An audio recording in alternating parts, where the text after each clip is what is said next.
Hi! Today I would like to show you how you can transfer files from REALME C11 2021 to HUAWEI device.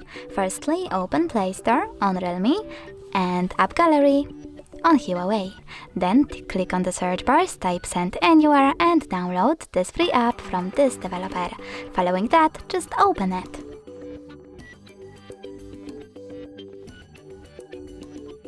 Now we need to select I accept, confirm, continue and allow on both devices.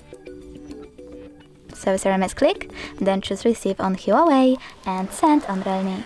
Following that, click on all of those top of dots and choose send in order to send all of those files. It will take a long time though, so I will go with this one photo, just send and just click got it. From here we have two connection ways. We can input this key over here and choose receive or scan QR code. If you want to scan it, click on this scanning icon on HUAWEI. Sorry, click on allow only while in use and point your device's camera at the code. Then we need to wait. And as you can see, my photo was successfully transferred. Thanks so much for watching. If you enjoyed this video, smash that like button, comment and definitely subscribe. Bye!